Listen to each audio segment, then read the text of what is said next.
Je me trouve chez Rémi Crucière pour parler de son film Protocole à propos du Bitcoin, de la blockchain, des crypto-monnaies. Salut Rémi.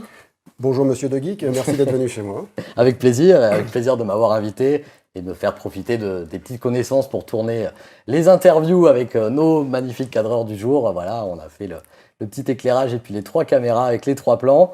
On est là pour parler de ton film Protocole. D'abord, nous on s'est rencontrés il y a 1 an et demi, quelque chose comme ça. C'est ça, oui, je venais juste de commencer d'ailleurs, c'était tout au début. Décembre 2017, lors de exactement. l'envolée, la première en tout cas, envolée de la crypto-monnaie.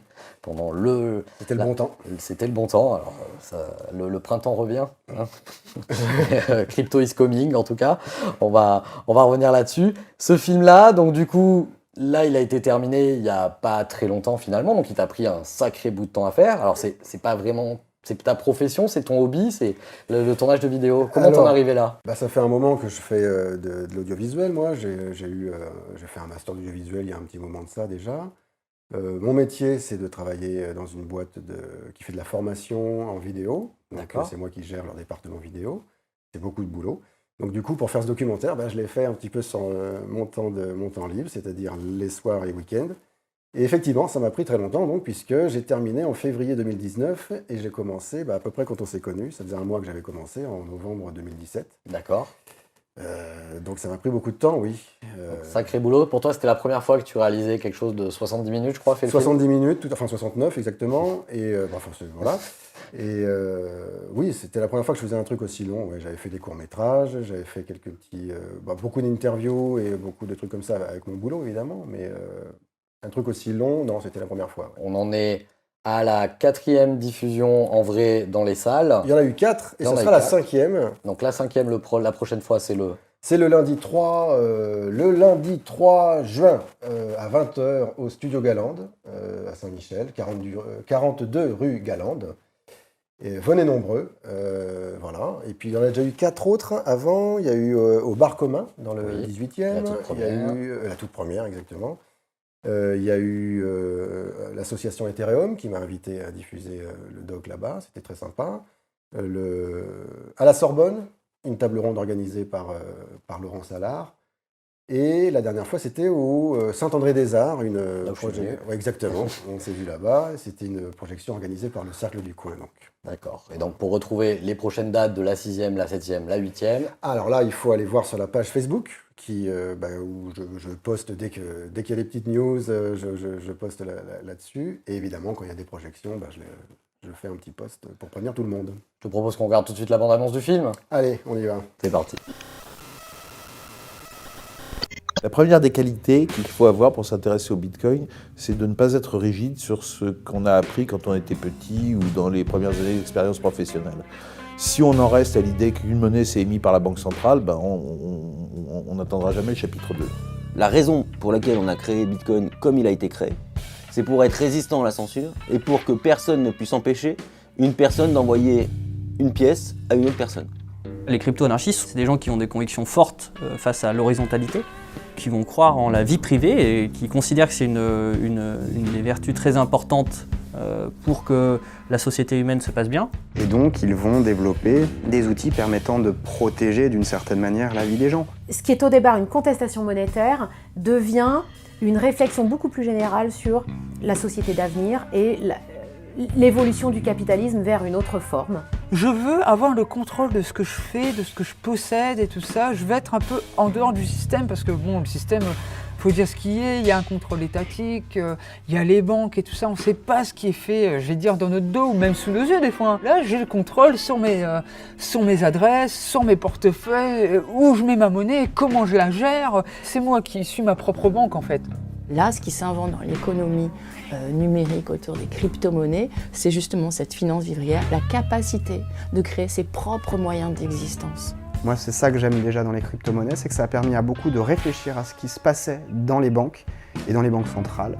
C'est pour moi une sacrée victoire. Clairement, c'est une alternative radicale à l'ordre monétaire existant, et donc à un monopole et à un pouvoir que certaines personnes ont actuellement sur la monnaie. Et là, on voit bien le désir de toute une communauté de se réapproprier ce bien qui finalement devrait être commun, qui est la monnaie.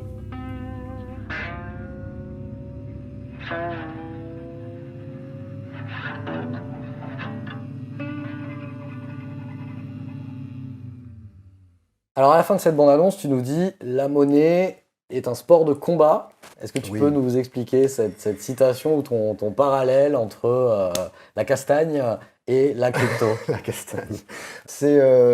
En fait, c'est un clin d'œil au documentaire de Pierre Carl qu'il avait fait sur Pierre Bourdieu.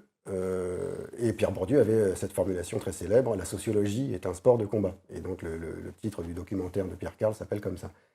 Et oui, moi ça m'a fait, j'ai eu envie de faire ça pour, premièrement parce que j'aime bien la socio, j'aime bien Pierre Bourdieu, je trouve que ce qu'il écrit est assez intéressant. Et puis j'ai essayé de faire ce film un petit peu, avec mes petits moyens bien sûr, parce que je ne suis pas sociologue, hein, mais de faire une petite enquête sociologique. C'est-à-dire que le côté enquête, c'était que j'apprenais à mesure que je faisais mes interviews, que je suivais le séminaire de Maël Roland sur les crypto-monnaies, les espaces monétaires, les crises institutionnelles, etc. Donc j'apprenais beaucoup sur la monnaie avec ça. Ensuite, quand on interviewe des économistes comme Odile Lakomski-Laguerre, on a peut-être un petit peu intérêt à savoir de quoi on parle pour lui poser des questions. C'est le sujet.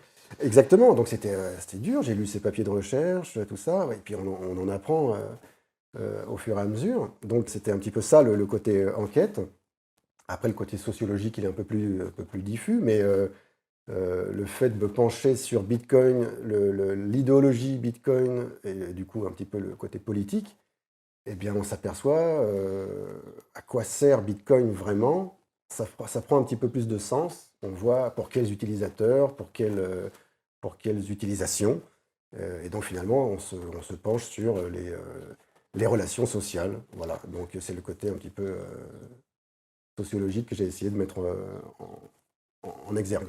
Est-ce que ton avis, il a changé au fur et à mesure du tournage, qui a donc été long, au fur et à mesure des rencontres, au fur et à mesure des interviews, en ce que tu pensais avant, le sujet m'intéresse, je vais en faire un film dessus, à force de rencontrer les gens purs et durs du milieu, les gens purs et durs des milieux connexes, de l'économie connexe, de la socio et de tout ce qui tourne autour de la monnaie, des moyens de paiement. Est-ce que ton avis a complètement évolué entre le avant-après et puis peut-être même maintenant que le film est diffusé avec l'actualité d'aujourd'hui?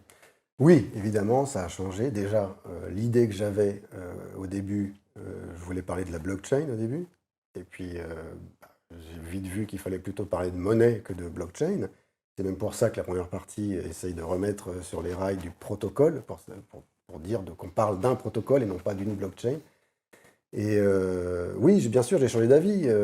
D'ailleurs, le film, la structure du film a un petit peu évolué. C'est-à-dire qu'une fois que j'ai terminé toutes mes interviews, je n'ai pas gardé le plan que j'avais en tête au début, quand j'ai commencé. La 5e partie a changé. J'ai parlé de monnaie au lieu de parler des use cases. D'accord, des cas d'usage. Des cas d'usage, pardon.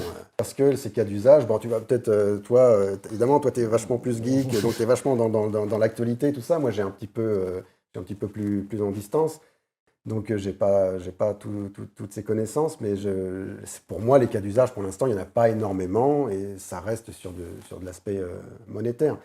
Et la deuxième raison, d'ailleurs, qui m'a fait dire la monnaie est un sport de combat, enfin, qui a fait un petit peu de sens pour moi, c'était aussi que, précisément, quand Pierre Bourdieu dit « la sociologie est un instrument de self-défense », pour moi, ça a fait un lien avec Bitcoin qui est né, c'est ce que j'essaie de dire dans le film d'ailleurs, qui est né pour combattre un système monétaire globalisé, un système financier plutôt même un petit peu liberticide. Mmh. Donc, Bitcoin est également un instrument de self-défense. C'est un petit peu comme ça que je l'ai pris. Voilà, donc du coup, j'ai mis cette phrase « la monnaie est un sport de combat ». C'était ça que ça me faisait penser à tout ça, moi. Donc du coup, ce film-là, il focus l'aspect vraiment monétaire, échange d'argent, échange de valeurs monétaires pair à pair, mais pas tellement l'aspect blockchain dont on entend parler actuellement à toutes les sauces.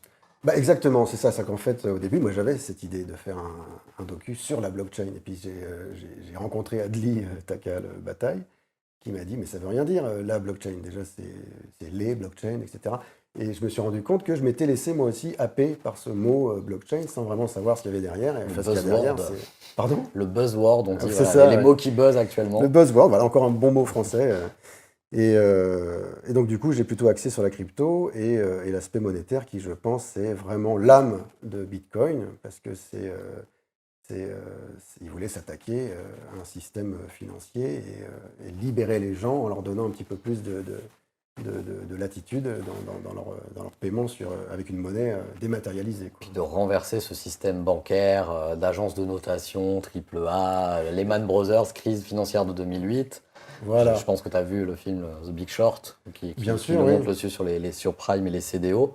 Alors CDO, hein, on voit quand tu vois The Big Short, que moi j'ai revu il n'y a pas longtemps et que tu le mets en parallèle avec des autres choses en 3 lettres qui finissent par un O, voilà, il y a un certain parallélisme cyclique qu'on peut voir. Donc maintenant, 10 ans après, entre on invente un truc à 3 lettres un petit peu pourri dans lequel on lève beaucoup d'argent, qui finalement disparaît, et on change le sigle l'année d'après et on présente un petit peu la même chose avec quelques modifications. Mais on voit cet aspect quand même cyclique, monétaire du système financier qui s'empare de la hype du nouveau sujet. Bah, tu peux regarder aussi Margin Calls, si tu l'as pas vu. J'ai pas vu. C'est sur l'histoire de la chute d'une banque en 2008. D'accord. Non, ça n'arrivera jamais. Les banques ne déposeront jamais le bilan, je vous rappelle. Mais c'est vraiment super marrant parce qu'il y a des amis financiers justement qui m'ont dit que ça se passe exactement comme ça. D'accord. Voilà, donc du coup c'est vraiment une vue de l'intérieur. Est-ce que, donc maintenant que cet épisode 1 est diffusé, sera diffusé, peut-être qu'avec l'envolée modeste ou démesurée prochaine de la crypto, en tout cas pour ceux qui en suivent l'actualité, pour qui ça ne fait pas doute, mais le grand public jugera et verra. Est-ce qu'il y aura un épisode 2? Est-ce que tu voudrais tourner? Est-ce que tu voudrais qu'on te donne les moyens déjà? Alors un d'en épisode 2, faire un c'est une épisode très bonne 2. question. D'ailleurs, un ami m'avait posé la même À la à projection. la projection du Saint-André des Arts.